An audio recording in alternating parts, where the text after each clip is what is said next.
ാണ് ഞാൻ ചെയ്തില്ല. അപ്പൊ കുറേ ദിവസം ഷൂട്ട് ഉണ്ടായിരുന്നു കോഴിക്കോട്. മഴയൊക്കെ ആയിട്ട് ഞങ്ങൾ പെട്ടിട്ട് അങ്ങനെയും കുറെ ദിവസം നീണ്ടു. അപ്പോ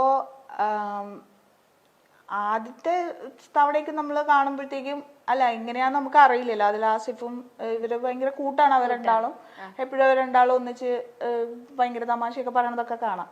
പക്ഷെ പിന്നെ കുറച്ച് ദിവസം കഴിഞ്ഞപ്പോഴത്തേക്കും നമ്മളായിട്ടൊക്കെ ഭയങ്കര കൂട്ടായ ആള്. പിന്നെ പുള്ളിയുടെ വൈഫും വരും.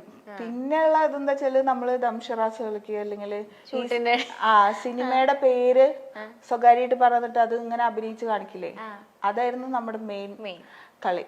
അത് അങ്ങനെയൊക്കെ ആയിട്ട് പിന്നെ അത് എങ്ങനെയാ അത് പറയേണ്ടതെന്ന് എനിക്കറിയില്ല. പിന്നെ അത് അങ്ങനെ ആയി ഭയങ്കര ഒരു എല്ലാവരും അങ്ങനെ. അനുശ്രീ ആയിരുന്നു, അനുശ്രീ.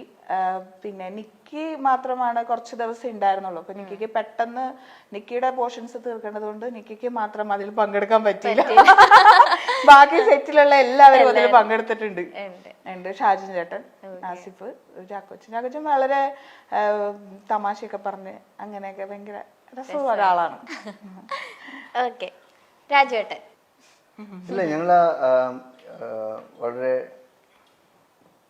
എന്താണ്, അദ്ദേഹം വളരെ ഫ്രണ്ട്ലി തന്നെയായിരുന്നു. ഞങ്ങൾ ഒരുമിച്ചുള്ള ആ ദിവസങ്ങളൊക്കെ വർക്കിനോട് ബന്ധപ്പെട്ട കാര്യങ്ങൾ മാത്രം സംസാരിച്ചിട്ട് പോകുന്ന ഒരു രീതിയിലായിരുന്നു. അതുകൊണ്ട് ചേട്ടന് കുറച്ചുകൂടെ കംഫർട്ടബിൾ ആയിരുന്നു അല്ലേ?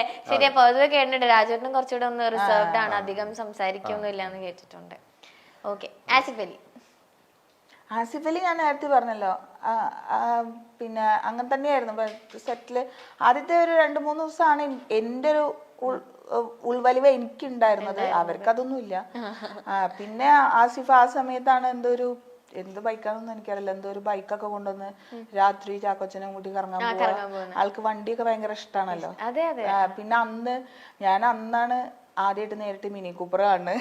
ആസിഫ് കൊണ്ടുവന്നിട്ട് മിനി കൂപ്പർ പുതിയതാതൊക്കെ കൊണ്ടിട്ട് അതൊക്കെ കൊണ്ടുവന്നു. പിന്നെ ഇഷ്ടമുള്ള ഫുഡുകളൊക്കെ പറയായിരുന്നു. കണ്ണൂര് ആണല്ലോ, അപ്പൊ അവിടെ നല്ല ഭക്ഷണം ഉണ്ട് എന്നൊക്കെ പറഞ്ഞിട്ട് അങ്ങനെയൊക്കെ നന്നായിട്ട് സംസാരിക്കുകയൊക്കെ ചെയ്യണ. ലാലേട്ടൻ എങ്ങനെയാ ചേച്ചി? ലാലേട്ടൻ അത് എപ്പോഴും ഒരു അത്ഭുതം തന്നെയാണ്.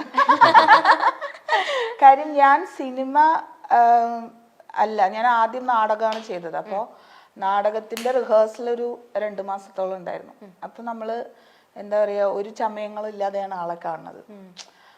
അപ്പോ പുള്ളിയുടെ ഒരു ഡെഡിക്കേഷൻ, പുള്ളി എന്ന് പറയുന്ന ആക്ടർ, എല്ലാം നമുക്ക് പഠിക്കാനുള്ളതായിരുന്നു. എൻ്റെ അടുത്ത് കൂടുതലും സംസാരിച്ചിരിക്കുന്നത് കഥകളിയെ കുറിച്ചായിരുന്നു. പുള്ളി വാനപ്രസ്ഥം ചെയ്തത് കൊണ്ട് തന്നെ കഥകളി ആൾക്ക് നല്ല ഇഷ്ടമാണ്. പക്ഷെ പഠിക്കാനുള്ള ഒരു സമയം കിട്ടിയിട്ടില്ലല്ലോ. പക്ഷെ എങ്കിലും വാനപ്രസ്ഥത്തിന് വേണ്ടി പഠിക്കാൻ പറ്റിയത് ഭാഗ്യം എന്നുള്ള രീതിയിലായിരുന്നു സംസാരിച്ചിരുന്നത്.